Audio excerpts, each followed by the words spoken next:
This episode is brought to you by State Farm. From your morning podcast to your afternoon playlist, State Farm knows you personalize your entire day, and that's why State Farm helps you personalize your insurance with the State Farm Personal Price Plan. It offers coverage options that help protect what you care about most at an affordable price just for you. Like a good neighbor, State Farm is there. Prices vary by state. Options selected by customer. Availability and eligibility may vary. This episode is brought to you by LifeLock. It's tax season, and we're all a bit tired of numbers. But here's one you need to hear. $16.5 billion. That's how much the IRS flagged for possible identity fraud last year. Now here's a good number. 100 million. That's how many data points LifeLock monitors every second. If your identity is stolen, they'll fix it, guaranteed. Save up to 40% your first year at LifeLock.com/podcast. Terms apply. This podcast contains adult themes and language, and some of the things that we discuss may be disturbing to some listeners. In this podcast, we discuss sexual assault, torture, race, and murder. Listener discretion is advised. Please take care of yourself.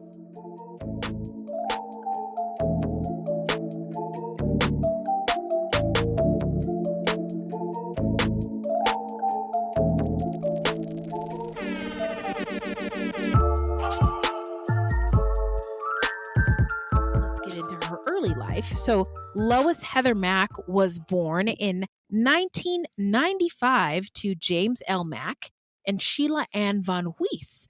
James was a successful Black jazz musician born in 1929 in Tuscaloosa, Alabama, and his family moved to Chicago when he was 5. That's pretty common. A lot of Black people in Chicago are from the South. Yes, ma'am.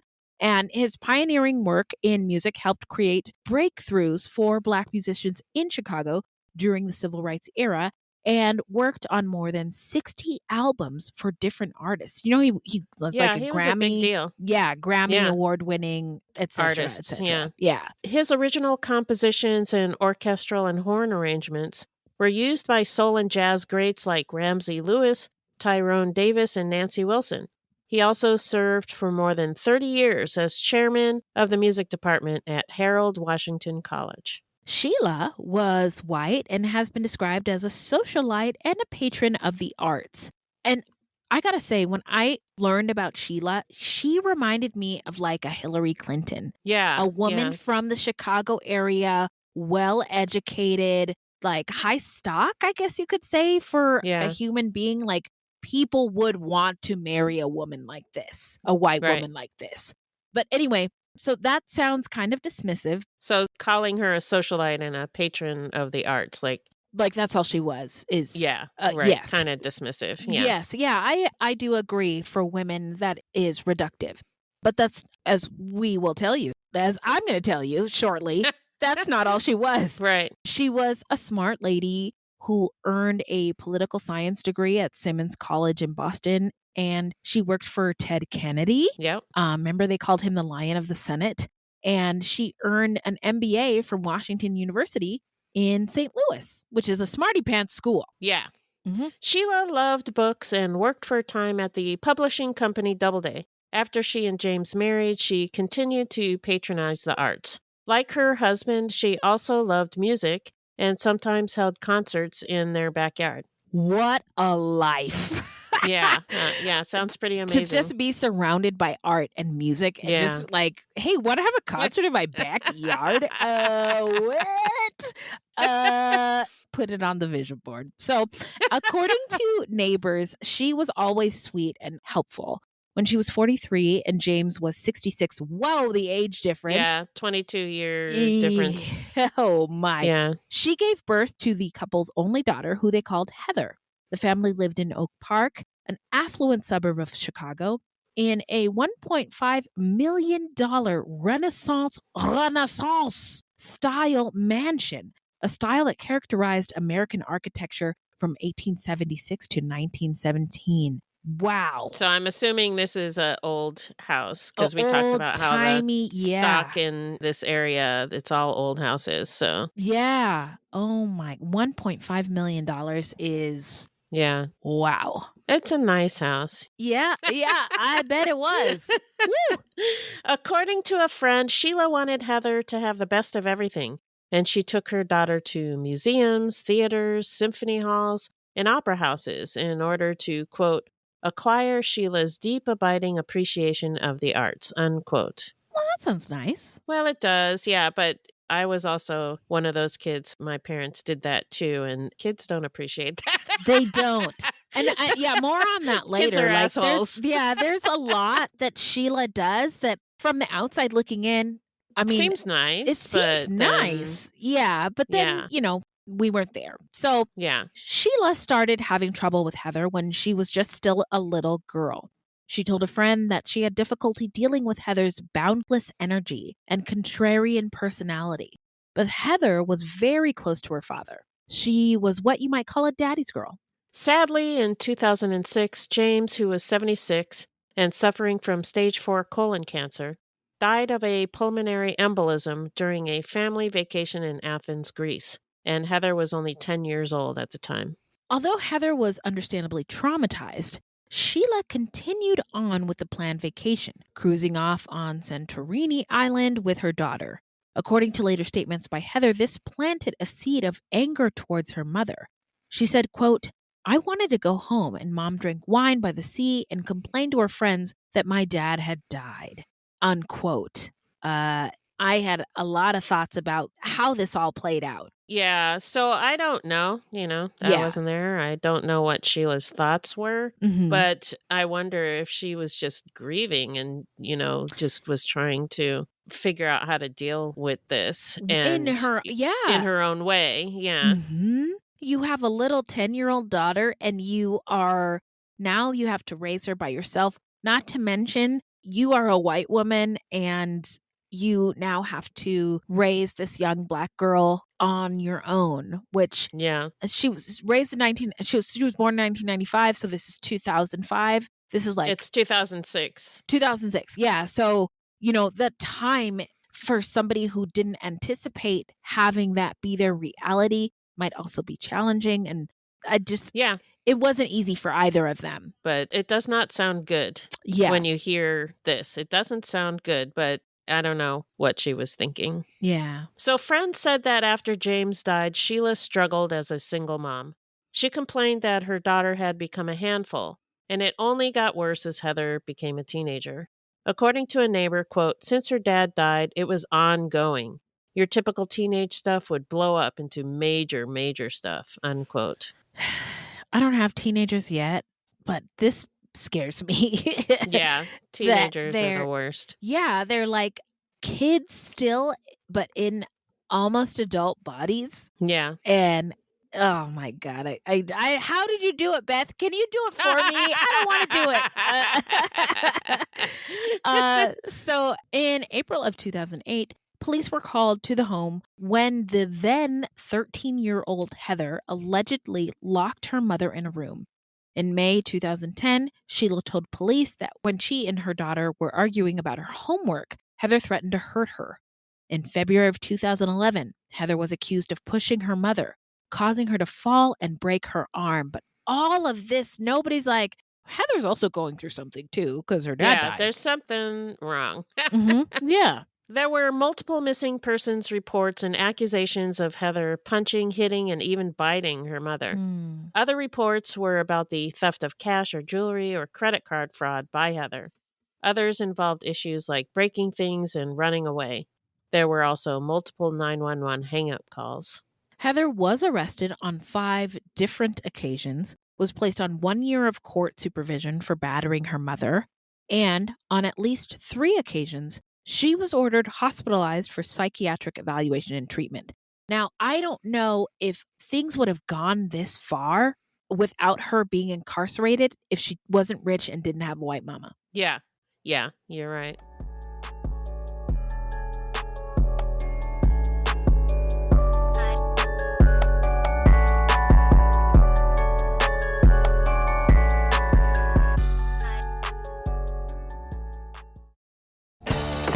Still getting around to that fix on your car?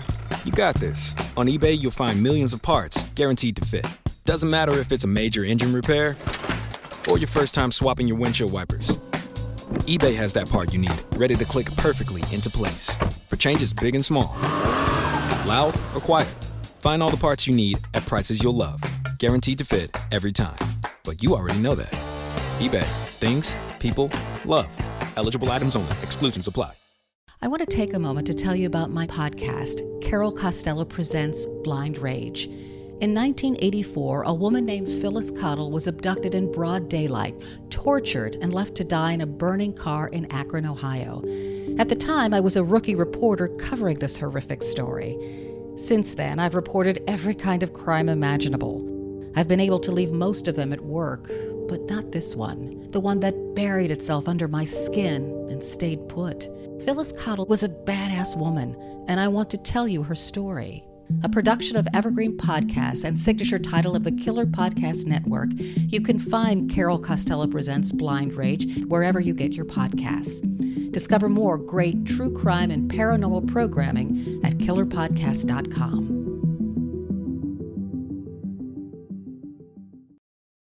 Police were called to the home a total of 86 times, and all were related to incidents between the mother and daughter. But often, Sheila would not allow police to take Heather into their custody, which also, that's a white thing. Mm-hmm. Yeah. You could tell the police what to do. What? Wait, what? Is this America? So she told the police that she believed Heather was suffering from mental health issues. Mm. But according to a close friend, Sheila overindulged her daughter. Interesting. So he said, quote, "At least 4 or 5 of us would say to kick her out. She was hanging out with a bad crowd, but Sheila always took her back. Heather could be charming and self-effacingly sweet one minute, and then a vicious little monster the next," unquote. That just kind of describes a teenager. A teenager, yeah. Yeah, like, did any of these friends have teenagers of their kids, own? Yeah. Heather attended Oak Park River Forest High School, where a boy named Tommy Shaeffer also went to school. Heather dropped out of high school 2 years early and lived in 2 different facilities in the county's juvenile court system for minors who suffered from mental health problems. At some point, Heather and Tommy began dating. They were somewhere around 2 years apart in age. Tommy was a hip-hop artist who went by the stage name Tommy X. On his website, he said that he had dropped out of college to focus on his music. And I think that's a pretty, he's focused. Yeah. A young man who's focused. Come on. That's a win. But Sheila didn't think much of her daughter's boyfriend and did not approve of the relationship. And I'm sure he just was not cultured enough for her tastes, probably. Cultured enough. And I heard some sources say that Sheila would say really vile racist things about him. Yeah. So there's that. There's that. Yeah. And in an attempt to break up the couple, Sheila sold the family home and moved with Heather into a condo in the Gold Coast neighborhood of Chicago. But that didn't work. So now let's get into the timeline. So in 2014, Sheila traded in some travel points to book a vacation to Bali, an island province in Indonesia. The family had often traveled, and Sheila kept it up after James died, always taking her daughter with her. Her friends didn't think it was a good idea to go with Mac to Bali and tried to talk her out of going. This was because prior to the trip, mother and daughter had been fighting. Mac was 18, so no longer a minor. She'd dropped out of school, was dating Shaeffer, who Sheila disliked, and had stolen a credit card from Sheila to pay for Shaeffer and herself to stay at a hotel. Sheila was seeking to obtain a power of attorney over her daughter, giving her legal control over the girl's medical decisions. However, according to Mac, this was because Mac believed she was pregnant, and Sheila wanted her to have an abortion. In later legal proceedings, it was alleged that Mac had had 2 abortions under her mother's control. At the time Sheila booked their trip to Bali, Mac was still waiting for blood work to find out if she really was pregnant. And if she was, her mother wanted her to have a 3rd abortion. Despite these issues, Sheila was determined to go on the trip with her daughter, viewing the trip as a chance for a, quote, new beginning for their relationship, unquote. And on August 2nd, 2014, they left for their trip to Indonesia. As Mac and Sheila were on their way out of the country, Mac and Shaeffer were texting back and forth. Now you'd think, well, of course, she's texting her boyfriend and that's normal. Yeah, no big deal. But this was anything but normal, because what they were texting about was not normal at all, but an apparent plot to kill Sheila for her $1.5 million estate. Now, 1.5 is like a lot of money. It's not enough to kill somebody for. No, not enough. No. I mean, to kill somebody, it's got to be at least 3. It's got to be a lot more because you got to split it with people. And also, no, if you do it yourself, then 3 should do it. but if you got to split it. But yeah, and also to a young person who doesn't have a job, no idea, who's never earned like a paycheck or money of their own, that's like buku dollars, ballin'. And which makes this plan to us seem silly, right? But to a young person, might $1.5 million is world. like $1 trillion. You know, yeah, might as well be. I know it would have been for me at that age if I had never had a job before. But in the messages, Mack referred to her mother as the witch. And the couple referred to themselves as Bonnie and Clyde. The couple also had pulled Shaeffer's cousin, Robert Ryan Bibbs, into the plot. He was acting as a consultant for the murder in exchange for $50,000. He's a murder consultant. A murder Man, entrepreneurship is out of control. What are these kids doing? Wow. On July 25th, Shaeffer had texted Bibbs, quote, "She's really trying to knock her mom off," unquote. About 90 minutes later, Shaeffer allegedly texted Bibbs that we got to talk about Bucko Bucks. It's Bukko. And I think he meant Buku. Buku, yeah. I think he did too. And Bucko Bucks. Bucko Bucks. Sounds like the gas station that I'm going to open up on my new life here in a different state. Bucko Bucks. Yeah, and the logo's got a donkey on it kicking. With a $sign maybe on his hoof or head. Yeah. Oh my God. We got it. Graphic designer or AI. Get it done. So in subsequent text messages exchanged between Bibbs and Shaeffer, Bibbs advised the couple about how to kill Mack's mother. He advised them not to use a gun and to wait until Sheila was asleep. Shaeffer texted Mack, quote, "I can't wait to be rich. I seriously can't wait. I'm so geeked. I'm like thinking of lavish lifestyles," unquote.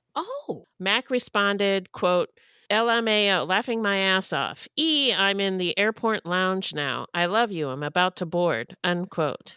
Oh, wow. They are so into this crime that they are documenting their communications through text message. We are doing this. Ready, break. Go. So when Sheila and Mack arrived in Indonesia, they checked into a hotel in Seminyak, a beach resort area at the southern end of Bali. Mack texted Shaeffer that the trip was going as planned. Shaeffer texted back that he had faith in her, but a lot was not in her control. In a series of text messages, Mack assured him that she knew her mother and what makes her tick, texting, quote, "I'm sneaky, I'm smart, and I watch. Trust Bonnie," unquote. Yeah, again, young people stuff. This is not a solid plan to carry anything out of any serious import. Anyway, in an email to a friend on August 5th, Sheila expressed concern for her personal safety while she was on the trip with Mack, writing, quote, "I am afraid of her and fear that I should not have come here at all, hoping that I have not made a big mistake here in Bali for 9 more days," which it seems weird to email this to a friend or not write it in a journal or not make a phone call or... So when you're in another country, a lot of times you don't call people because, roaming charges. All that stuff. Yeah. Especially at this time. Right. Back in the day. Yeah, back in the day. I spent $80 on SIM cards when we went to England because my internet stopped working and I panicked. And so, email would have been better. Anyway. On August 9th, mother and daughter moved to the St. Regis Bali, a luxury resort in Nusa Dua, another beach resort town in Bali. The next day, Mack used one of Sheila's credit cards to book a flight for Shaeffer from Chicago O'Hare to Bali, costing over $12,000. Holy Yikes. shit. Yeah. But, my understanding was they were very wealthy and that they had it. Yeah, and I think she got first class. First class. Also, life insurance from her recent husband's, or not recent, but, they had the money. They had money, yeah. To me, this is ridiculous. This is yeah. Well, this was not Sheila's plan at all. So okay. But she did have the room on the credit card, apparently. Okay, I got it. So Shaeffer arrived at the hotel in the middle of the night on August 12th. Early that same morning, Sheila woke up to find that Heather was not in her room. She went to the front desk, and it was at that time that she learned from hotel staff that Shaeffer was at the hotel in a room billed to her account. I can't even imagine. I would be enraged. I know. I did this nice thing so mad. for me and my daughter. Yeah, I wanted to spend this time with my daughter. I mean, my daughter had some really awful boyfriends when she was young. Yeah. And I remember we went somewhere. I took my daughter somewhere, and she was texting back and forth with one of her awful boyfriends. Yeah. And all of a sudden, he was there. I was so mad. Oh my God. I was so mad. Do you know that I would never, and this is where she has a white mom. A black mom would never, ever let something like this happen.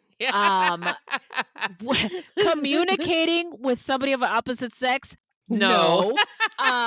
Traveling with somebody of an opposite sex? Absolutely not. Flying that opposite sex person at to a vacation that I'm on with you? Are you out of your fucking mind? Yeah. Absolutely not. Yeah. So this is unfathomable in my black ass brain. So yeah. But wow. So both Mack and Shaeffer were called to the lobby. A hotel employee overheard Sheila tell Mack that she and Shaeffer would face prosecution in Chicago for credit card fraud, and CCTV footage caught Sheila and Shaeffer arguing. Shaeffer later said that Mack told him that if her mother returned to the U.S., she would notify the police that her credit card had been used without authorization and that she wouldn't pin it on Mack. She'd pin it on Shaeffer. He also said, quote, "With all this pressure, I started to look for reasons to justify killing Sheila. And I thought racism was a good enough reason at the time. I started to ask myself, how come white people who are evil enjoy such lavish lifestyles, yet black people continue to suffer? I thought about slavery, about how white people have always treated black people in America, and how racist Sheila was. She called me the N-word all the time," unquote. Yeah. And to people who think that the N-word and racism it's not that big of a deal. No, it is a big deal. It is a big deal. And especially to have your mother call a black person the N-word when you're black. When you are black. Like, what does she think of me? Like, does she even really love me or see me as a human? Right. Because I'm part N-word too. And I wonder if she called her husband that, if that came up in their communications with each other. Yeah, I don't know. I have been privy to conversations among white people where they have said, and this is awful, I don't agree, but they're like, oh, there's black people and then there's N-words. Chris Rock said that in a famous did stand-up. He? Uh-huh. Did he? Yeah. So I don't agree with that. Well, I don't like it's it. an interesting thought. But I think, so this is something I think that maybe Sheila thought, like, her daughter was a black girl, but this boy was an N-word. But it doesn't matter what she thought. Right. If she's calling a black person the N-word and her daughter's black, it's awful. Right. And I also want to add that I believe the use of the word not by a rapper in a rap song is violent. It's a form of violence and it's gross. And I think that if this white woman had a black partner and a black husband and thus Black children that she should have taken the time to learn that. Yeah, you would think and so. practice it. Yeah. But she didn't, and I don't Yeah. like that. I don't like it either. Yeah. But Sheila and Mac returned to their room, and Shaeffer returned to his room. Mac and Shaeffer exchanged text messages reflecting that they were waiting for Sheila to fall back to sleep and that the plan was to strike her in the head, suffocate her, or otherwise knock her out. Shaeffer texted, quote, "Can't we suffocate her together? Put your hand over her mouth," unquote. Mac responded, quote, "Just knock her out," unquote. Shaeffer also sent Mac a photo of a metal fruit bowl handle from the hotel room. Oh, okay. Oh, so we're taking photos of potential murder weapons. Got it. Weapons, yeah. Okay, that's going to go great in trial later. So during these exchanges, Shaeffer was also in touch with his cousin, Ryan Bibbs, who provided advice to Shaeffer via text message on alternative ways to kill Sheila, such as drowning her, and how to conceal the murder, such as by avoiding cameras. Sometime later, Shaeffer left his room with something hidden under his shirt, and it was probably the metal fruit bowl handle, because shortly afterwards, Sheila was beaten to death in her hotel room with that metal fruit bowl handle. The couple then hired a taxi and placed a suitcase inside the trunk. Here, there are differing accounts. In some accounts, it is said that blood was noticed on the suitcase and pointed out to the couple, who then fled. In other accounts, they told the taxi driver that they were going to check out of the hotel and would return, but they never came back. Hotel security video showed the couple fleeing the hotel through a back door after leaving the suitcase in the trunk of the taxi. They left it there. They left it there. Yeah. Okay. Which makes me think that they probably did get kind of caught, and so then they just ran, because I think they were probably planning on taking it with them. Mm-hmm. In any case, blood was seen on the suitcase, and hotel security guards suggested to the cab driver that he take the luggage to the police station, which he did. When officers opened the suitcase, they discovered a body inside, wrapped in a white bed sheet stained with blood. And it was Sheila. It was Sheila. Yeah. Oh, boy. So let's get into the investigation and the arrest. Hit it, Beth. Sheila's body was autopsied at a hotel in Denpasar, Bali. The results of the autopsy found that Sheila had died of asphyxiation from a broken nose. But she had also suffered from a broken neck, and cuts on both forearms and a broken left-hand fingernail indicated that Sheila had fought her attacker before she died. Mac and Shaeffer were arrested the next day after they were found at a hotel about 6 miles away from St. Regis. Initially, the couple pretended to not know that Sheila was dead, but when confronted with the CCTV footage, Mac acknowledged that her mother had died, but refused to disclose how.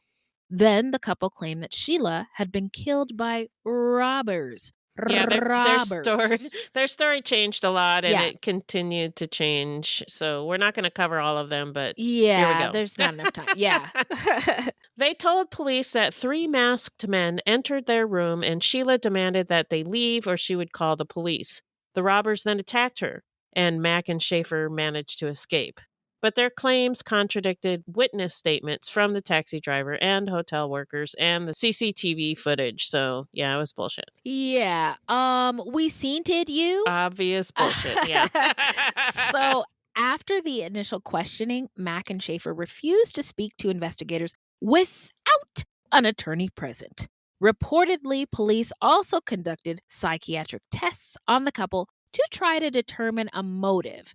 And that's a new one. Yeah. Yeah. All this, they're not in America. So you can't just be like, oh, I need an attorney. You got to remember they're in Indonesia. Yeah. So not a good idea to go to a different country to... How dare you, sir? Conduct I'm an a murder. American citizen. Nobody gives a fuck. So Mac informed the police that she was pregnant, and she was taken to a doctor who verified her claim.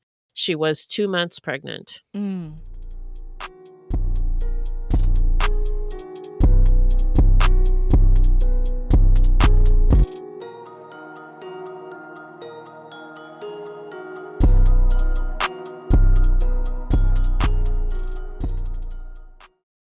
Hi, I'm Matt Harris. Seton Tucker and I host the podcast Impact of Influence, which for 2 years covered in depth Alec Murdaugh, who was eventually convicted in 2023 of murdering his wife Maggie and son Paul.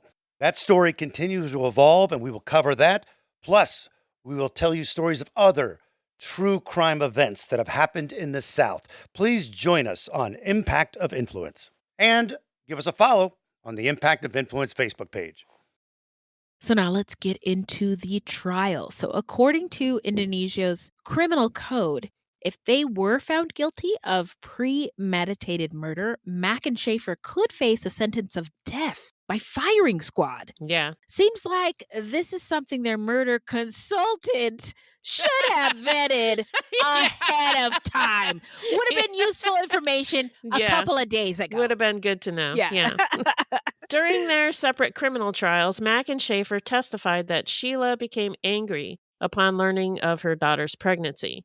However, later on, emails were uncovered that showed that Sheila already knew about the pregnancy, so that wasn't it. They testified that Sheila choked Shaeffer, and Shaeffer responded by beating Sheila with the metal fruit bowl handle.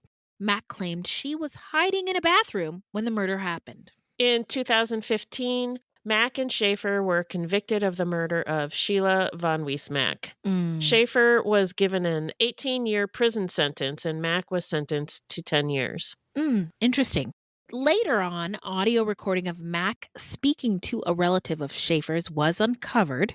During that call, she claimed that after Shaeffer hit Sheila, she had suffocated her mother, saying that once he hit her, she knew he would be in big trouble. So she suffocated Sheila to keep her from talking. So lots of different stories, have no idea what actually happened. Yeah, they killed her, though. It's super unclear to me, too. But did you see the YouTube video of her saying, what'd she say? I did kill my mother, but she deserved it. Did you see that? No, I didn't see that one. Okay. Oh, my God. So all kinds of different stuff. Yeah, because she took it back like a little while later. So her story continues to change is my impression. Yeah. But let's get into where are they now? Okay. Tell us, Beth. Mack and Shaeffer's daughter, Stella, was born in prison in 2015. According to Indonesian law, imprisoned mothers can raise a child behind bars up until the child turns 2 years old. So while serving her time in Karobokan prison in Denpasar, Mack was allowed to keep her daughter for 2 years, and then Stella was given to a foster family in Bali to raise until Mack was released from prison. So Mack was released 3 years early for good behavior, and she planned to go back to Chicago to raise her daughter Stella. However, when she and Stella arrived back in Chicago in November 2021, Mack was taken into custody at O'Hare Airport to face U.S. federal charges for conspiring to murder her mother. Oh, I'm getting in trouble again? Yeah. But I already got in trouble. Wait a minute. Yeah, so they can't charge her with murder because the murder didn't take place in the U.S., but they can charge her with planning in conspiring. The U.S. Yeah, because they did plan it in the U.S. Yeah.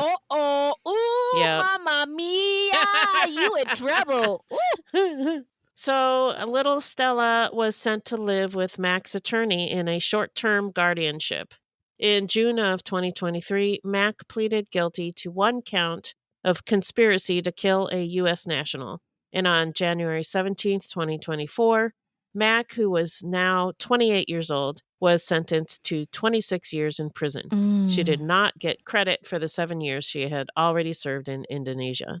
I feel like a lot of the decisions she's making is because of youth and lack of wisdom. Yeah. Like even up until this point, everything we've talked about. And I would have not come back to the United States. Girl. Well, they deported her. Oh, so they did? She had no choice. Oh, I didn't realize that. Okay. I thought she could have just hung out in Indonesia for the rest of her life.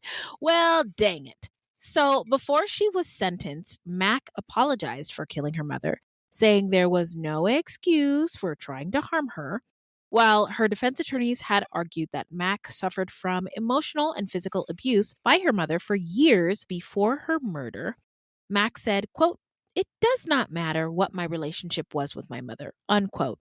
Mack said in part that becoming a mother herself helped her understand her own mother. After she was sentenced, her uncle said, quote, "That's the first time I've ever heard Heather apologize, and I did appreciate that," unquote. Oh, wow. At Mack's sentencing hearing, Lisa Hellman, Stella's court-appointed legal guardian, described the 8-year-old as empathetic, kind, and a brave young girl.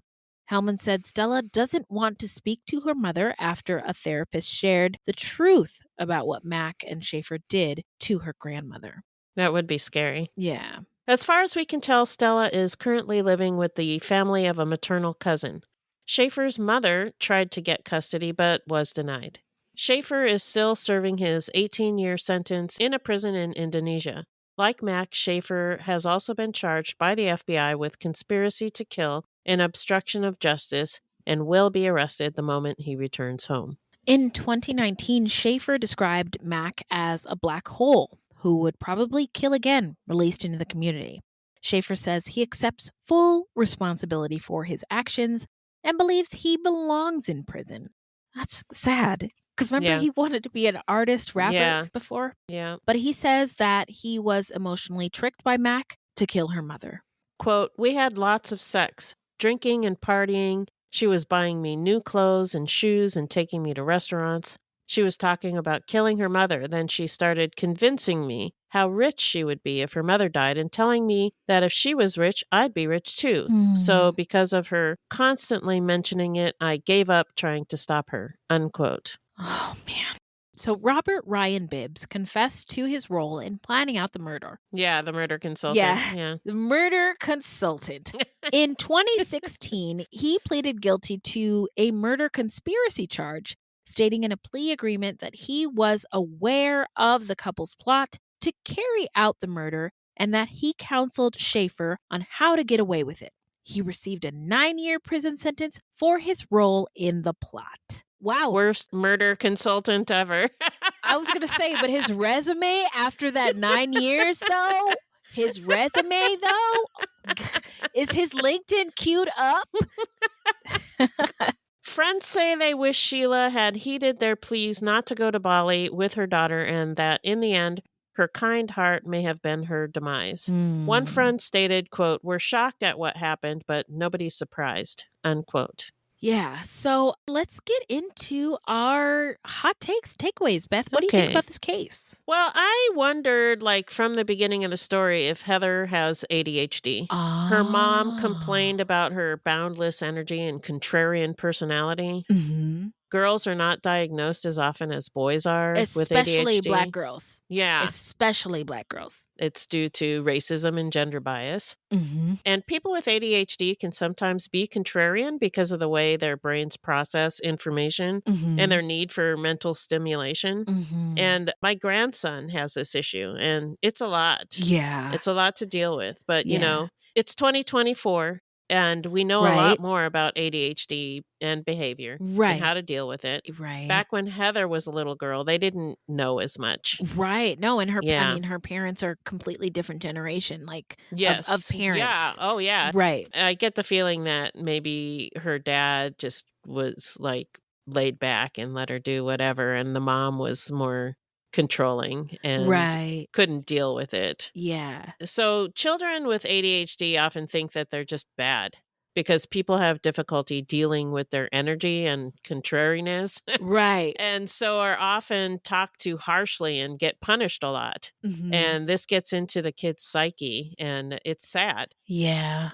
Some people with ADHD are also diagnosed incorrectly with things like oppositional defiant disorder and conduct disorder. So people think they're just bad seeds, and they're not. Right. They just have a lot going on, and other people can't deal with it. Right. And when they're young, they can't articulate, I'm not trying to be bad. There's just a lot going on in here. Yeah. Yeah. Or just my grandson will just be talking, or jumping. And, he's not trying to be bad. He just has all this energy, and you have to kind of focus it, get him to go jump on the trampoline or something, there's lots of different ways you can deal with it, but a lot of people don't know. And so they just punish them, and the kids think they're bad. And so I wonder if that's what happened with Yeah. Heather Mack. Yeah. Anyway, I don't know the dynamics between mom and daughter exactly. Well, but Miss I Sheila isn't imagine- here to tell us.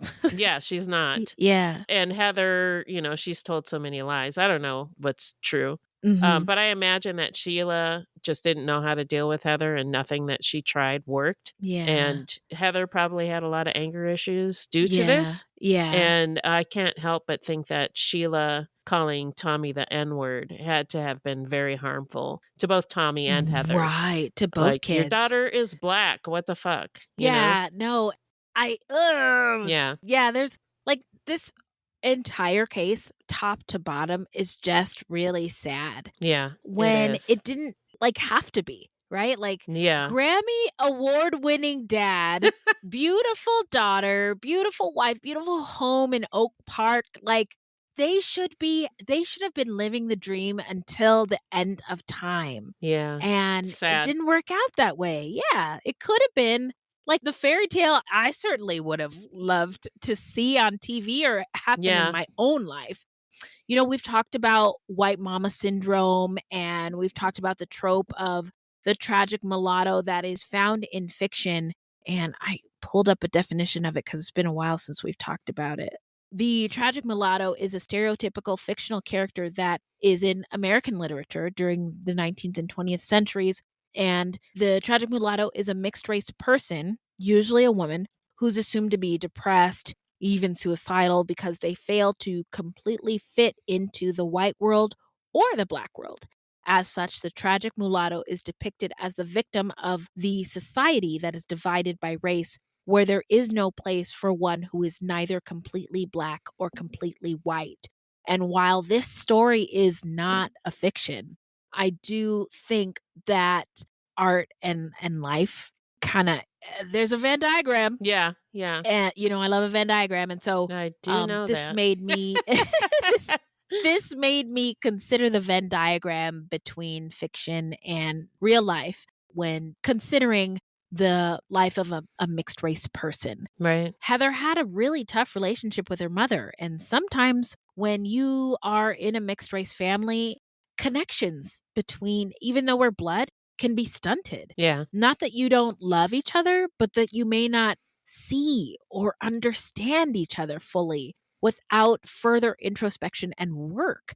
And Heather's mom sounds like she was the shit. But while she may have fell in love with a black man, maybe she wasn't prepared for the challenges in the early 2000s that come with having a mixed race black American girl daughter in America. Yeah. And, I understand that the young people who carried this crime out, their motive was money and maybe a little anger and racism too. But this is just speculation. But I wondered if in Heather's mind that her mother didn't see her or didn't understand her. Yeah. And, not to say that okay, this is going to sound really bad, but her mother didn't see her as a person. This is Heather speaking. Right. And so, Heather, why should I view you as a person? You're a thing. You're an obstacle in the way of my $1.5 million. Yeah.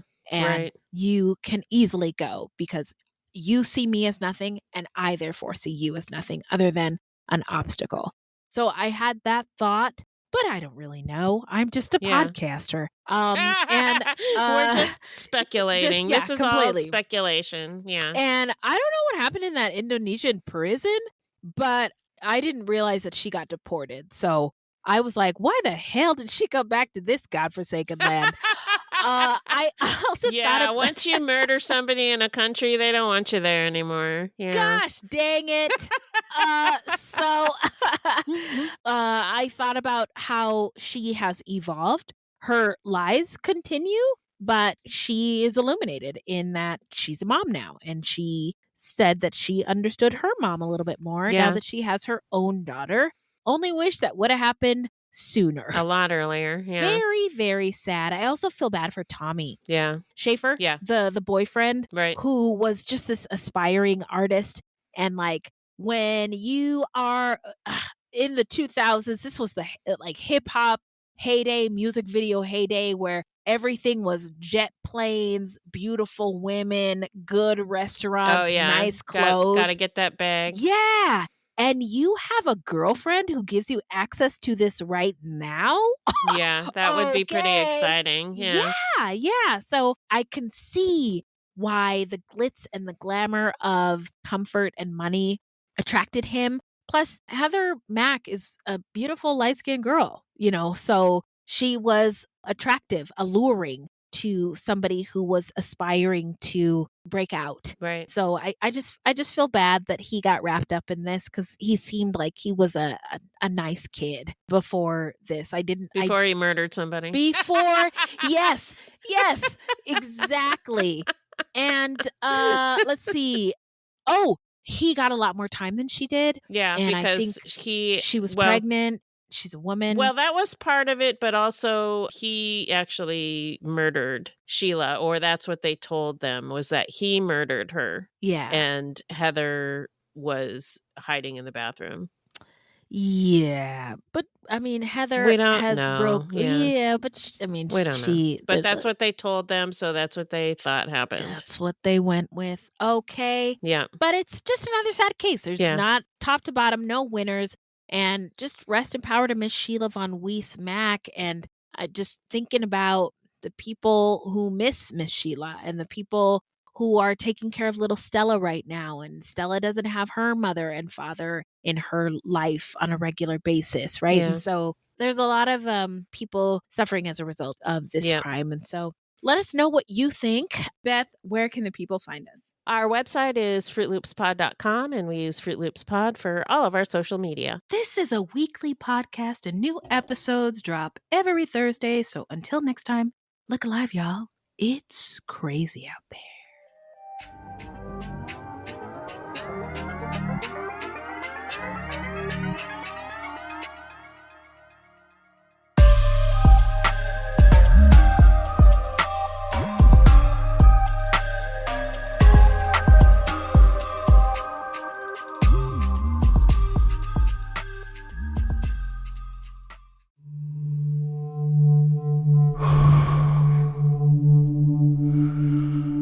I'm an American vigilante. I have a question for you. What would you do if someone you cared about was abducted, taken from you? Would you call me? Would you care about how I got them back? Download American Vigilante now.